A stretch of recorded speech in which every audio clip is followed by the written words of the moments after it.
Hello friends, তোমরা সবাই কেমন আছো? আর আজকে আমি এটা কি বানাচ্ছি জানো? এটি আমি কি বানাচ্ছি জানতে চাইলে পুরো ভিডিওটি কন্টিনিউ দেখতে থাকো। আর এটি বানাচ্ছি আমি আমার দিদির মেয়ের জন্য। আমার দিদির মেয়ে আমাকে ফোন করে বলে, আন্টি তুমি আমাকে একটা স্কুলের হাতের কাজ তৈরি করে দেবে? আমি তখন বললাম এখন তো স্কুল ছুটি। ও আমাকে বলল স্কুল ছুটির আগে বলে দিয়েছে স্কুল খুললেই সঙ্গে সঙ্গে হাতের কাজটা দেখবে। আমি তখন বললাম ঠিক আছে। আর এটি কি বানাচ্ছি জানো? এটি বানাচ্ছি একটি ডায়েরি। তো প্রথমে আমি একটি A4 সাইজ পেজ নিয়েছি, নিয়ে ভাঁজ করে নিয়ে তারপর অনেকগুলো A4 সাইজ ওইভাবে ভাঁজ করে আঠার সাহায্যে একটা একটা করে বসিয়ে নিয়েছি। তারপর আমি একটি কাপড়ের টুকরো নিয়েছি আর কার্ডবোর্ড নিয়েছি, যে এটি বানাবো মানে উপরের ফ্রন্ট পেজটি।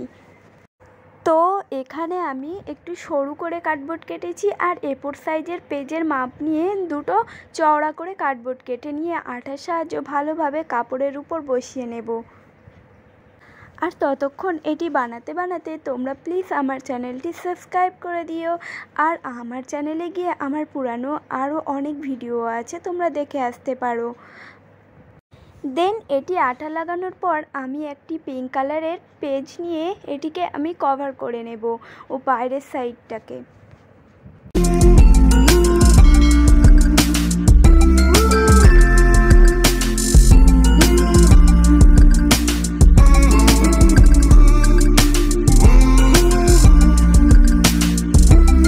তারপর ভেতরে যে অংশটা দেখা যাচ্ছে এটাকে আমি পুরো কাগজের সাহায্যে কভার করে নেব।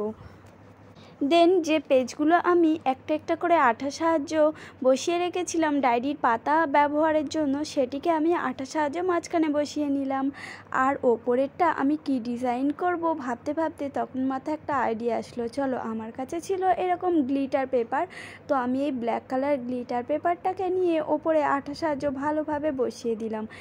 দেন আমার কাছে ছিল এরকম ছোট ছোট স্টোন, আমি এই স্টোনগুলোকে নিয়ে ভাবলাম একটু ডিজাইন করে ডায়েরি লিখে দেওয়া যাক। তো এখানে আমি ডায়েরি লিখে নিয়েছি। তো ডায়েরিটা লেখার পর কেমন ফাঁকা ফাঁকা লাগছে, তাই আমার কাছে ছিল এরকম ছোট ছোট স্টার, তো আমি স্টারগুলোকে এক এক করে ফের ডায়েরির ওপর বসিয়ে নিয়েছি।